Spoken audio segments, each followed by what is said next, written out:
Բարի լույս, իմ շատ սիրելի ու հարազատ հեռուստադիտողներ, Կոտայք հեռուստաընկերության եթերում իր աշխատանքն է սկսում Բարի լույսը։ Այսօր ուրբաթ է, աշխատանքային շաբաթվա վերջին օրն է,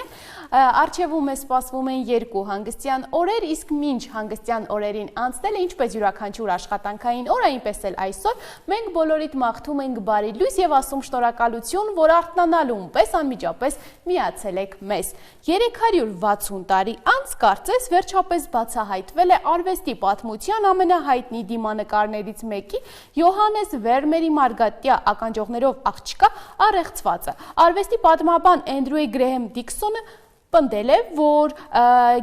նա գիտեր, որ նկարի մոդելը իր նոր Վերմեր կորած եւ վերականգնված կյանքը գրքի թողարկումից առաջ այդ պատմության մասին գիտեր։ Ըստ նրա Վերմերը գրեթե բացառապես աշխատել է հոլանդացի զույգերի համար, որոնք արմատական քրիստոնեական շարժման անդամներ էին։ Գրեհեմ Դիքսոնը ենթադրում է, որ դիմանկարում պատկերված մտածկոտ աղջիկը էկզոտիկ չալմայով եւ մեծ մարգարտե ականջողով ամենայն հավանականությամբ նկարչի հովանավոր Մագդալենայի 10-ամյա դուստրն էր։ Մասնագետը նշում է, որ աղջիկը հագնված էր որպես Մարիամ Մագդաղենացի, Հիսուսի հետևորդ, որի իդեալները որդեգրվել էին բողոքի ակցիաներում։ Նա 1667 թվականի աշնանը կդառնար 12 տարեկան եւ որպես իր ծնողների շարժման արմատական ճյուղ նա հանդիսավոր կերպով կհաստատեր իր նվիրվածությունը Քրիստոսին, պնդում է Գրեհեմ Դիքսոնը։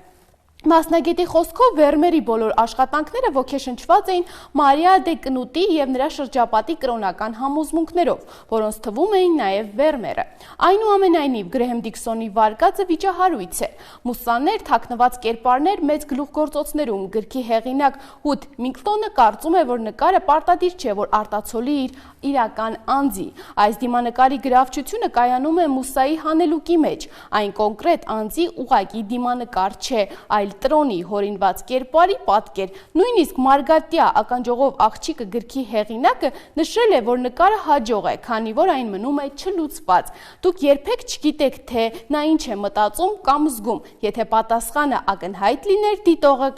կանցներ հաջորդ նկարին։ Իսկ հոկտեմբերի 17-ին ամբողջ աշխարհում նշվում է աղքատության վերացման պայքարի միջազգային օրը։ Տոնը նշվում է 1993 թվականից սկսած։ Այն հռչակվել է ՄԱԿ-ի գլխավոր ասամբլեայի կողմից։ Իր բանաձևում գլխավոր ասամբլեան ողջունել է այն փաստը, որ այսօրը մինչ կառավարական կազմակերպություններից մեկի նախաձեռնությամբ նշվել է որպես ծայրահեղ աղքատությունը հաղթահարելու պայքարի օր։ Կոչ է արել բոլոր պետություններին այսօրը իրականացնել միջոցառումների քարոզարշավ աղքատության եւ չքավորության դեմ պայքարի։ 1987 թվականի հոկտեմբերի 17-ին տարբեր երկրներից տարբեր դասերի շուրջ 100,000 մարդ հավաքվել էին Փարիզում մարդու իրավունքների հրապարակում, պահանջելով հարգել մարդու իրավունքները։ Իրավապաշտպանները աջակցեցին այդ որոշմանը եւ ըստ 4-րդ աշխարհի հիմնադիր հայր Ջոզեֆ Ֆրենսիկոսու կարգախոսին այստեղ, որտեղ մարդը ստիպված է ապրել աղքատության մեջ, խախտում են մարդու իրավունքները։ Այս իրավունքների պաշտպանության համար պայքարում են միավորելով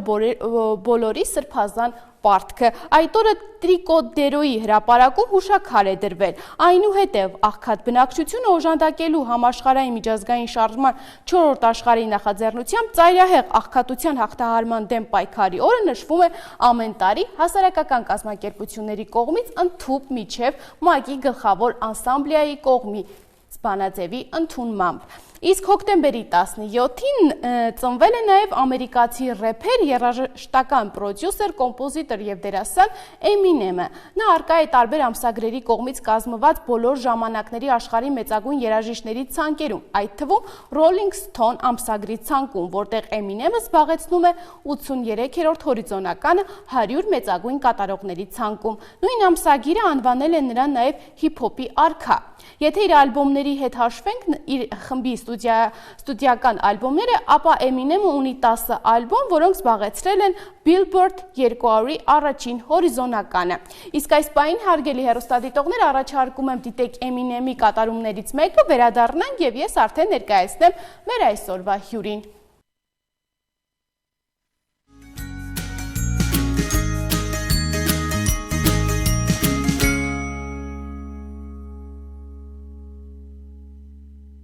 Մենք վերադարձանք հարգելի հեռուստադիտողներ, շարունակում ենք թողարկումը, մեր հյուրը արդեն տաղավարում է, սիրով ներկայացնեմ նրան։ Այսօր զրուցելու ենք ավտոմոբիլային ֆեդերացիայի քաստինգի ղեկավար Ռոդիոն Կրիլովի հետ։ Բարև ձեզ։ Բարև ձեզ։ Ինչպե՞ս եք։ Շատ լավ, շնորհակալություն որ հրավիրեցիք։ Շնորհակալ եմ մեր հրավերը ընդունելու համար եւ մինչ բուն զրույցին անցնելը, զրույցը սկսենք մեր ավանդական հարցով, Ռոդիոն ջան, ինչպես է սկսվում ձեր առավոտը։ Նախաճաշից արթնանալ նախաճաշ արտադիր։ Այո, այսօր խոսելու ենք ավտոմոբիլային հետաքրքիր շատ սպորտի մասին, երբ է հիմնադրվել ֆեդերացիան, ինչ նպատակով եւ մինչ այս ինչ գործունեություն է ծավալում։ Ֆեդերացիան դեռ հիմնվել է Սովետի միության ժամանակ, մեր ավտոմոբիլային ֆեդերացիան միջազգային ավտոմոբիլային ֆեդերացիայի անդամ է։ Նա զբաղվում է ինչպես ավտոսպորտի գծով, այնպես էլ մեքենաների ճանապարհների անվտանգության գծով, երկուղղություն ունի։ Կոնկրետ ես զբաղվում եմ միայն սպորտային մասով։ Հիմա ղեկավարում եմ կարտինգի ուղղությունը։ Կարտինգը դա ավտոսպորտում ընդունված է որպես նախնական դպրոց, ամենակարևոր գիտելիքները ստանում են կարտինգում։ Բոլոր ավտոմարզիկներն էլ իրենք ճանապարհը սկսել են կարտինգից։ Իսկ որոնք են կարտինգի հիմնական բաժնի պարտականությունները ֆեդերացիայում։ Մենք արդեն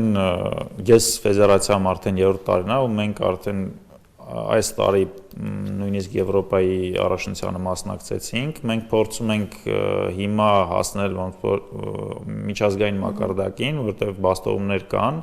Մենք դեռ հետ ենք, բայց ակտիվ քայլերով հասնում ենք իրանց եւ հույսով ենք շուտով արդեն իրանց հետ մի ճանապարհի վրա ենք լինելու։ Իսկ ինչ եք նկատում ստեղծումից մինչև հիմա, ինչ հաջողությունների է հասել ֆեդերացիան, ինչ մրցույթների եք մասնակցել եւ ինչ հաջողություններ եք ունեցել։ Ստեղծումից չեմ ասի, որտեղ ես ֆեդերացիայի ստեղծումից ֆեդերացիայի մեջ չեմ, բայց կարող եմ ասել վերջի տարիներում, երբ որ ես ֆեդերացիայում ինչ-որ գործունեություն ունեմ, մենք 23 թվականին Արտուր Գորյանի հովանի ներքո իր թիմը ներկայացրեցինք որպես հայկական թիմ Դուբայի 24 ժամ մրցաշավին, վերցրեցինք 3-րդ տեղ։ Դրանից հետո այս տարի, որ ասացի, մենք արդեն սպորտային կարտինգով մասնակցեցինք Եվրոպայի չեմպիոնատին։ Առաջին անգամ մեր մոտ տեղում Հայաստանում կարտինգը շատ ակտիվ զարգանում է, որը շատ ողջունելի է, ունենք դպրոց, ունենք ռեյսեր տեղում լոկալ կազմակերպող եւ մեր հաջորդ նպատակն է, որպեսզի մենք ռեգիոնալ մակարդակի ռեյսեր անցկացնենք։ Իսկ երբ որ մասնակիցները ցանկանում են ներգրավեն, սովորեն, ինչ հիմնական պարտականություններ են անհրաժեշտ եւ ինչ պետք է ունենան, որպեսզի կարողան նոր մասնակիցները ընդգրկվել ավտոդպրոցում սովորելու։ Առաջինը ցանկություն, երկրորդը մրցելու այդ ունակությունը, որտեղ բոլորը չեն որ պատրաստ են մրցել տրեկի վրա, կան պիլոտներ, որ ովքեր արագ են քշում, բայց մրցակցությունից դուրս են մնում, ինչ-ինչ պատճառներով երևի թե ամենաշատը հոգեբանական է, պատրաստ չեն նրանք ինչ-որ մեկից փորձել առավել լինել ու սովորել, որտեղ դա երկար տարիների աշխատանք է, հա, ոնց որ կարելի է մտնել են սկզբնական լեվելում ինչ-որ արդյունքներ ցույց տալ, բայց եթե խոսանք պրոֆեսիոնալ կարիերայի մասին, դա տարիների աշխատանք է։ Իսկ որ տարիքից է հնարավոր եւ այլ ավելի նպատակահարմար զբաղվել այս սպորտաձևով։ Հնարավոր է երևի թե 4-5 տարեկանից, երբ որ երեխան արդեն ինչ-որ միջափի գիտակցում է, բայց եթե խոսենք ավելի պրոֆեսիոնալ կարիերայի մասին, դա երևի 7-8 տարեկանից, որպեսզի կարողանա նա արդեն մինի կլասում ելույթ ունենա եւ ինչ-որ արդյունքներ ցույց տա։ Իսկ երբ որ ցանկանում են մասնակցել, ինչ հիմնական է որ Հաղորդական իրավունքի պարտադիր է ունենալ այդ կանոնների։ Մեր ավտոմոբիլային ֆեդերացիան ունի իր միջազգային ստանդարտի FIA-ին համապատասխան լիցենզիավորում։ Եթե մարզիկ ուզում է մասնակցի միջազգային ռեյսերին կամ թե ուզում է հայկական ռեյսերին, նա պարտավոր է ունենալ լիցենզիա։ Դիմում է ֆեդերացիա, նույնիսկ եթե ինքը չի անցել մեր մոտ ուսուցում եւ այլն, դիմում է ֆեդերացիան անցկացնում է քննություններ, տեսական եւ վարումի, եթե արդյունքները բավարար է, տրամադրում է լիցենզիան։ Ու ամենակարևոր հարցը, որ շատերին հետաքրքրում է, երբ որ ցանկանում են մասնակցել, որքանով է ֆեդերացիան կարողանում նաև պահպանել այդ անվտանգությունը մրցույթների ընթացքում, մեքենաներով մրցույթների ընթացքում անվտանգությունը որքանով է պահպանված։ Հասկացա, ուրեմն նայեք, կարտինգը ինքը մեծ արագություններ են, այդ փոքր մեքենաների համար իրանք բավականին մեծ արագություններ են, բայց ցանկացած տեղ կլինի դա մեր մոտ Հայաստանում թե Եվրոպայում անվտանգությունը առաջնահերթ է, սա կազմակերպված է այնպես, որ նույնիսկ վթարների դեպքում մարզիկը լինի ողջ, լինում են մեր մոտ Հայաստանում շատ դեպք չի եղել տենց որ այնպեսի մենք դիմենք ինչ-որ շտապօգնության բան, բայց լինում են այդպիսի դեպքեր, որ մաքսիմում կարող է չգիտեմ, ոտքը ջարդի, ձեռքը ջարդի, բայց ոչ ավել։ Եթե անվտանգության կանոնները պահպանված են։ Իսկ ինչ միջոցառումների եւ նոր, որ իրականացվել են, ինչ միջազգային մրցույթներ կամ Հայաստանում, որտեղ եք իրականացնում հիմնականում միջոցառումները եւ ինչ հաջողություններ են ունեցել մարզիկները այս ընթացքում։ Հայաստանում մեր կարծինգի գծով բոլոր միջոցառումները անցկացնում են Play City-ում, ունենք Հայաստանի ավտոմոբիլային ֆեդերացիայի գավաթ սենյոր կլասում, որտեղ 15-ից մեծ տարիքայիններն են եւ ջունիոր 7-ից մինչեւ 14 տարեկան։ Իսկ մենք մեր ֆեդերացիայի օգնությամբ մասնակցում ենք Via Karting Trophy Ակադեմիայում ջունիոր այս տարի մասնակցեցինք, եղել է 3 փուլ, Եվրոպայում 3-ն անցել ենք։ Իսկ մարզիչների ընտրությունը ինչպես է իրականացվում, լինում է որ միջազգային այլ երկրներից պրոֆեսիոնալ մարզիչներ գան եւ իրենց փորձով կիսվեն։ Այո, մենք նման փորձ կիրառել ենք 23 թվականին, ստեղ եղել են ռուսական Mazda Karting Ակադեմիայի 3 մարզիչ, անցկացրել են 2 անգամ տրեյնինգ ստեղ Հայաստանում, 1 անգամ էլ տրեյնինգ անցկացրել են Մոսկվայում, մեր թիմն է գնացել այնտեղ ու ոնց որ մեր մարզիչների սկզբնական ուսուցումը պատրաստում իրանք են անցկացրել։ Իսկ երբ որ խոսում ենք, որ դեռ 4-5 տարեկանից արդեն երեխաները կարող են գան մասնակցել, հիմնականում երեխաները երբ որ սպորտով են զբաղվում, նրանց մեջ այն հատկությունն է, որ փորձում են միշտ հաղթել, այդ հաղթողի զգացումը նրանց մեջ կա, այնպես է նաև հոգեբանորեն աշխատում մարզիչները նրանց հետ, որ պարտությունները եւս կարող են ծնել հաղթանակներ եւ պետք չի ընդգծվել այլ հոգեբանորեն ինչպես է աշխատում նաև երեխաների։ Կախված է երեխայից, բոլորը տարբեր են, մանավանդ այդ տարիքում, եթե 4-5-ի մասին խոսանք, շատերի մոտ հաղթելու այդ ցանկությունը դեռ չկա, իրանց մոտ ավելի շատ դա խաղ է, բայց լինում են պարտություններ, լինում են արդյունքներ, ուղղակի պետք է այդ դեպքում մարզիկին ճիշտ ուղղություն տալ, որ ոչ թե պարտությունը դա նորմալ է, չէ, դա ինքը չպետք է ընդունի նորմալ, ինքը մեկը պետք է ձգտի հաղթանակի, բայց պետք է հասկանալ, որ դա խաղի մասն է։ Մենք դա ենք ինձ ներկայացնում, որ դա խաղի մասն է ու դու այս պարտությունով դու պետք է քո սխալները փորձես ուղղես, ոչ թե հանձնվես։ Իսկ վերջին տարիներին ինչ եք նկատում միայն տղաների, թե նաև աղջիկների հետաքրքրվածությունը նույնպես մեծացել է եւ սիրում են զբաղվել այս սպորտով։ Աղջիկներ ունենք, ինչպես փոքր հասակի, այնպես էլ մեծ, որ մասնակցում են, բայց ցավոք տոկոսայինով շատ ցածր է, շատ քիչ են ովքեր ներգրավում, բայց ասեմ, որ արդյունքներ կան, աղջիկները բավականին լավ քշում են, ունենք 2 պիլոտեսա, դες ասեմ, ովքեր տղաներին հավասար քշում են եւ լավ արդյունքներ են ցույց տալիս։ Նաև հեռուստադիտողների շատերին հետաքրքրում, ովքեր որ ցանկանում են մասնակցել, մի փոքր փակագծեր կբացեք, թե ինչպես են դասերը իրականացվում։ Սկզբում, երբ որ գալիս են, ինչ փուլերով է անցնում, ինչեւ որ արդեն անցնում են միջազգային մեծ մրցաշարերի։ Ունենք նախնական փուլ, որը խմբային պարապմունքներ է, որտեղ հիմնական նպատակը դա տեսական գիտելիքներ տալն է։ Պարզ այնտեղ վարում էլ կա, բայց մոտ 30-40 րոպե ամեն դասի տալիս ենք հենց թեորիային, բացատրում ենք, որովհետև շատ կարևոր է, որպեսզի մարզիկը գիտակցի խի այնքը տենց քշում։ Դրանից հետո արդեն անցնում է միջին ստադիան, երբ որ արդեն սիրողականից ոնց որ ավելի բարձր, սկսում ենք ավելի ինտենսիվ աշխատել պրակտիկայի վրա։ Պրակտիկայով, երբ որ արդեն մենք ունենում ենք լավ արագություն, լավ տեմպ, դրանից հետո արդեն անցնում ենք հենց մրցակցության պարապմունքների, որպեսզի նա կարողանա մրցակցի ուրիշ պիլոտների հետ, որ պատկերացնենք, օրինակ Եվրոպայի չեմպիոնատներում ֆինալում միաժամանակ մասնակցում է 36 մեքենա, դա բավականին դժվար է, իրանք շատ մոտիկ են քշում, ցանկացած սխալ դու 3-4 մեքենա առաջ ես բաց թողնում, այնտեղ ավելի շատ պետք է հենց այդ հոգեբանորեն պատրաստված լինես դրան, որտեվ այն առաջի 2 փուլը ոնց որ պետք է արդեն կոմոդ լինի պատսոզնանիա։ Իսկ երբ որ մասնակցում եք միջազգային մրցաշարերի, որ երկրներն եք ամենաշատը համարում, ամենաուժեղ մրցակիցները մեր երկրի հանդեպ եւ ինչ եք սովորում նաեւ մրցակիցներից։ Մեր երկրի հանդեպ երևի թե հիմիկվա դրությամբ մենք մրցակցում ենք ասիական երկրների հետ, բայց կուզեմ նշել, որ ամենաբարձր լեվելը դա եվրոպական երկրներն են, որտեղ դա ոնց որ իրանք իրանց տանն են, առաջինը, երկրորդը իրանք շատ հնարավորություններ ունեն զբաղվելու, մենք ցավոք այդքան չէ,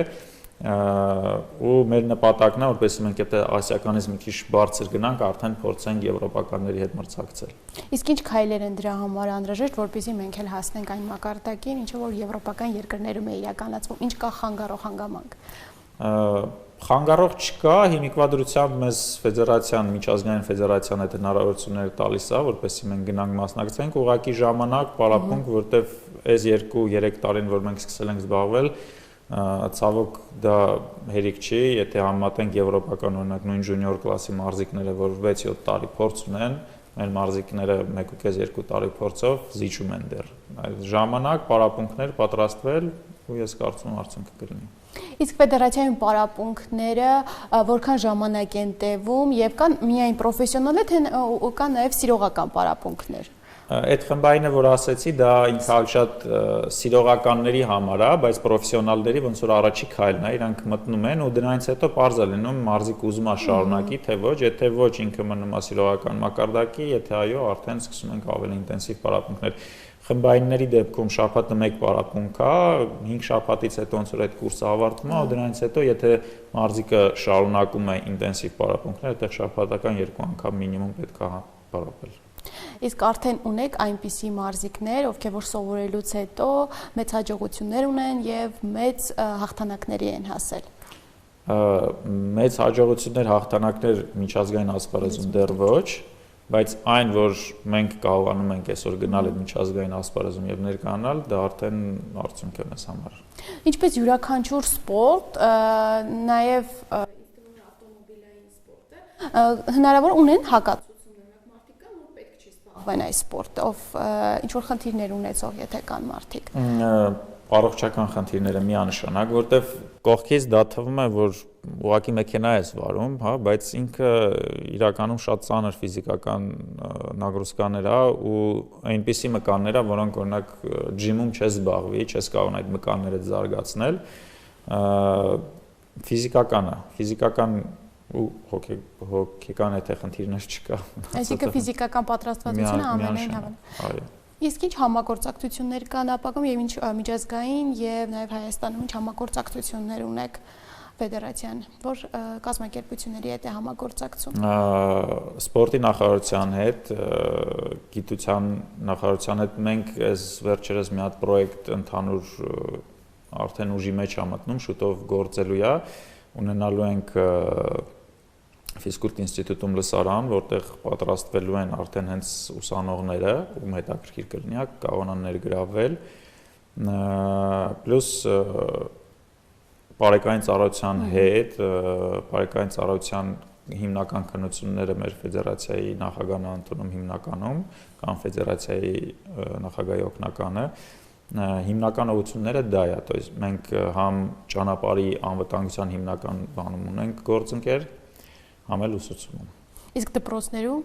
ցավոք դեռ ոչ։ Դպրոցների հետ մենք ընդհանուր պրոյեկտ ունեցել ենք, որ արել ենք, բայց ճանապարհային անվտանգության հետ մարզերում, գիտեք, շատ տեղեր դպրոցի կողքով ճանապարհ անցնում, որ այդքան էլ անվտանգ չի, պետք է ճիշտ անվտանգություն ապահովել, անցած տարի, թե չեմ սխալվում, 2 պրոյեկտ ենք մենք հանձնել անվտանգության ճիշտ կազմակերպում, որովհետև երեխաներ են, անուշադիր են, տեղ իր նորմերը ունի։ Իսկ երբ որ այցելում բուհերում տեղեկատվությունը ինչպես է լինում, ֆեդերացիայից այցելում են բուհեր, ուսանողների հետ կիսվում են փորձով, որպեսզի նրանք նույնպես ներգրավեն, այդ գործընթացը ինչպես է իրականում։ Չէ, մենք այդ տիպի բուհերի հետ հələ որ համագործակցություն չունենք, հիմնական ներգրավվածությունը լինում է ուղղակի մեր սոցիալական կայքերի միջոցով, մենք փորձում ենք մարդկանց այդ ինֆորմացիան հասցնել, որ եթե կարծինգից խոսանք, որտեղ բոլորի մոտ, շատերի մոտ կարծինգը դա ատրակցիոն է, երբ որ խոսում են կարծինգ, մտածում են որ դա ատրակցիոն է, բայց իրականում ինքը համ այն գործն ունի ատրակցիոնի, համ սպորտի ինքը սկզբնական էտապում կարող է ատրակցիոն է, բայց մարդիկ եթե լուրջ զբաղվում են, այնտեղ շատ ծանր աշխատանք է պետք անել։ Այո, իսկ վերջին տարիներին ինչ եք նկատում, որքանով է հետաքրքրվածությունը մեծանում, մասնակիցների թիվը ինչ եք նկատում վերջին տարիներին ավելացել է, երիտասարդները որքանով են այս սպորտաձևով հետաքրքրված։ Այո, մենք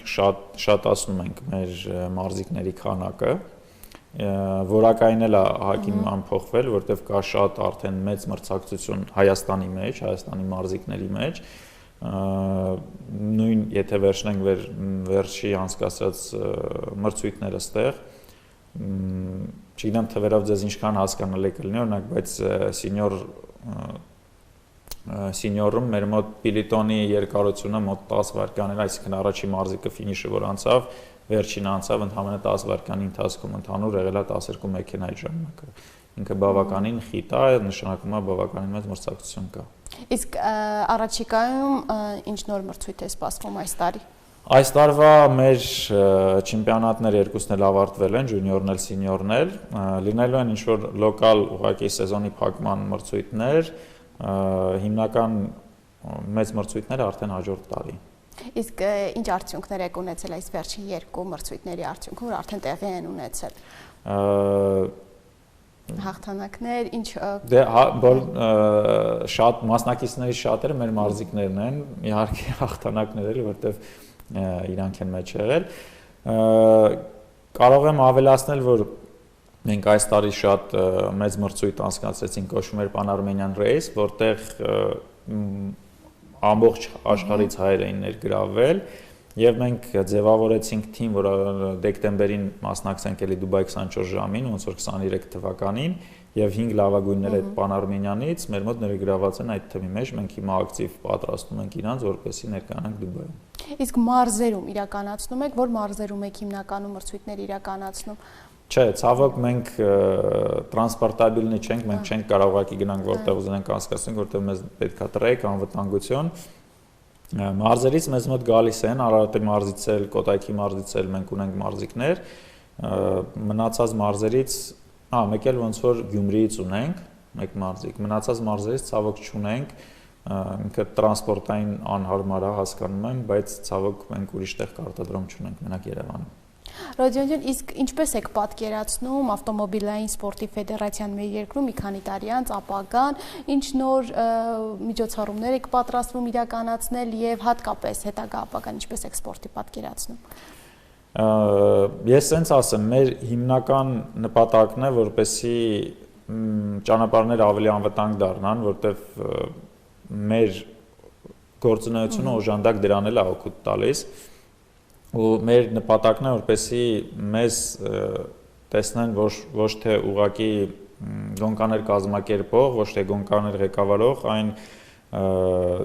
մի կազմակերպություն, որը ստեղծում է առողջ ապրելակերպ եւ մի քիչ ավելի բարձր մենտալնի հասկացողություն մեքենաների շուրջ, որտեվ եթե համեմատենք ավելի զարգացած երկրներու մեր մոտ մենք դեռ մի քիչ իրանցից հետ ենք այդ հասկացողություններով, բայց այդ ճանապարհի վրա ենք։ Իսկ եթե ցանկանում են, ինչպես կարող են ներգրավվեն, դասընթացները որքան ժամանակ է տևում եւ ավարտվելուց հետո երբ կարող են նորից, օրինակ այս տարի եթե ցանկանում են մասնակցել, ինչպես կարող են ներգրավել։ Դասընթացները մենք չենք կանգնացնում, նույնիսկ ձմռանը, եթե այդ պահին ձուն չի գալիս, մենք շարունակում ենք աշխատել, դիմում են Հայաստանի ավտոմոբիլային ֆեդերացիա, իրան կայքում կա կոնտակտների բաժինը, դիտարկում ենք ու հաջորդ արդեն խմբի մեջ մենք կարողանում ենք ներգրավել։ Շնորհակալ եմ շատ հետաքրքիր զրույցի համար։ Ես էլ եմ շնորհակալ։ Սիրելի հեռուստադիտողներ, հիշեցնեմ, որ այսօր զրուցում ենք ավտոմոբիլային ֆեդերացիայի կարտինգի ղեկավար Ռոդիոն Կրիլովի հետ։ Այս պահին առաջարկում եմ դիտենք տեսահոլովակ, վերադառնանք եւ շարունակենք հաղորդումը։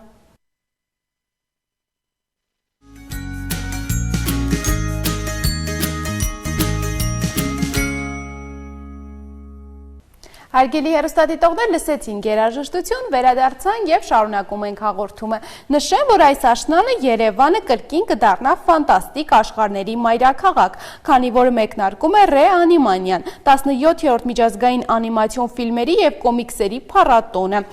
Տարիներ շարունակ ռեանիմանիան Հայաստանի մայրաքաղաքը վերածել է մի տարածքի, որտեղ բախվում են աշխարհներ պրոֆեսիոնալ եւ ֆանտաստիկ, եվրոպական եւ հայկական, թվային եւ ձեռագործ։ Կազմակերպիչները խոստացել են ցուցադրություններով, սեմինարներով, հանդիպումներով ու ցուցահանդեսներով լի շաբաթ է լինելու։ Փառատոնի հատուկ նշանակությունը Հայաստանի համար անհերքելի է, քանի որ հայկական անիմացիայի մակարդակը տարեցտարի աճում է եւ այն դառնում է միջազգային մասնագիտական հանրության մաս։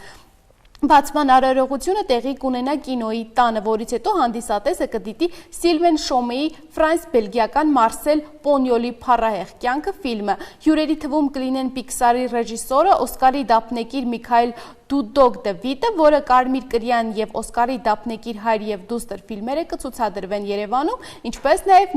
Netflix-ի սերիալի թիմը։ Ռեկ Կոմիքսը կներկայացնի կոմիքսների մրցույթ 15 նախագծերով, իսկ հանրության առաջին անգամ կներկայացվեն հայերեն թարգմանված գրաֆիկական վեպեր։ Իսկ Մոնսելը մեկնարկում է ավելի տաք միասին գլոբալ արշավ, որը նվիրված է սիրուն եւ ջերմությանը, որում ներգրավված են լեգենդար ընկերներ Ալ Պաչինոն եւ Ռոբերտ Դե Նիրոն։ Տասնամյակներ շարունակ Մոնսելը կապված է եղել ձմեռային եւ փափուկ բաճկոնների հետ, բայց ես միշտ հավատացել եմ, որ Մոնսելը ավելի խորն է, քան մի բան, սերն ու միասնության զգացումը, ասել է նախագահը եւ գործադիր տնօրենը։ Այս արժեքները ձևավորվել են մեր արած ամեն ինչը ավելի քան 70 տարի, յուրաքանչյուր ապրանքի եւ յուրաքանչյուր արշավի միջոցով անցկացվում է զգացմունքների եւ մարդկային կապի անընդհատ թել։ Իրենց բարեկամության պատմության միջոցով Ալ Պաչինոն եւ Ռոբերտ Դե Նիրոն մարմնավորում են այն ամենը, ինչ Մոնսելը իրականում ներկայացնում է՝ կապվածություն, ջերմություն եւ այն հավատը, որ միասին մենք դառնում ենք ավելի լավը ու ավելի տաք։ Իսկ հիմա հարգելի հեռուստադիտողներ, հերթը օգտակար խորհուրդներին է եւ այսօր խոսելու ենք միասին տանձի մասին։ Շատերը չգիտեն, որ աշխարհում կա տանձի ավելի քան 1000 տեսակ, որոնցից յուրաքանչյուրը տարբերվում է աճելու պայմաններով, չափերով ու պտուղներով, սակայն բոլորն էլ հարուստ են օգտակար նյութերով ու շատ օգտակար են մարդու օրգանիզմի համար։ Օգտակար նյութերի թվում են A, C, K, PP վիտամիններն ու B խմբի բոլոր վիտամինները։ Բացի այդ, պտուղները պարունակում են մեծ քանակությամբ կալիում, կալցիում, նատրիում, մագնեզիում, ֆոսֆոր, ծծումբ եւ երկաթ։ Մեկ տանձը պարունակում է բջջանյութի օրական նորմայի միջև 20%-ը։ Այն սննդային բջջանյութերն անհրաժեշտ են մեր մարսողական համակարգին։ Բացի այդ, բջջանյութը կապում է ճարպային թթուները, դրանով իսկ նվազեցնելով խոլեստերինի մակարդակը։ Ամենից շատ սննդային բջջանյութ պարունակում է թեթև չհասած տանձի մեջ։ Հետաքրքիր է, որ այս մրգում շատ շաքար կա, բայց այն ավելի քիչ վնաս է հասցնում դիաբետիկներին, քան օրինակ խնձորը, քանի որ այն մեծ քանակությամբ սորբիտ է պարունակում։ Այս քաղցր նյութը շաքարավազի փոխարինիչն է, որն անվտանգ է դիաբետիկների համար։ Պետք է հաշվի առնել, որ տանձի կեղևը ոչ պակաս օգտակար է, քանի որ այն ունի ֆլավոնոիդներ, որոնք բարենպաստ ազդեցություն են ունենում սրտի եւ անոթների վրա, ինչպես նաեւ նվազեցնում է մազանոթների փխրունությունը, արյան կարմիր բջիջները դառնում են ավելի առանցքական։ Նրանք, ովքեր կանոնավոր կերպով ուտում են միջին չափի 2 տանձ, հաջողվել է նիհարել ավելի հեշտ եւ վերահսկվող խմբի այն մարդկանց, որոնք մեկ բաժակ համադրելի կալորիականության ըմպելիք են խմբում տանձի միջոցով։ Գիտնականները ընդգծում են, որ տանձի դիետիկ ազդեցությունը կապված է նյութափոխանակության վրա ազդեցությանը, ոչ թե կալորիաների սպառման կրճատման հետ։ Սակայն, ինչպես յուրաքանչյուր միտք, այնպես էլ տանձը ունի նաեւ հակացություններ։ Այն կարող է փորացավ եւ ստամոքսի կծկումներ առաջացնել։ Իր բոլոր օգտակար հատկություններով հանդերձ այն հակացուցված է ստամոքսի խանգարումների եւ ստամոքսի խոց ունեցող մարդկանց։ Պետք է նաեւ հիշել, որ տանձի վրայից չի կարելի անմիջապես ջուր խմել, քանի որ դա կհանգեցնի խմորման եւ օրգանիզմի խանգարմանը։ Հարգելի հեռուստադիտողներ, սիրելի հեռուստադիտողներ, այսօրվա համար նախատեսել էինք այսքանը, ձեզ մաղթում եմ հաճելի հանգստյան օրեր, իսկ մենք արդեն կհանդիպենք երկուշաբթի։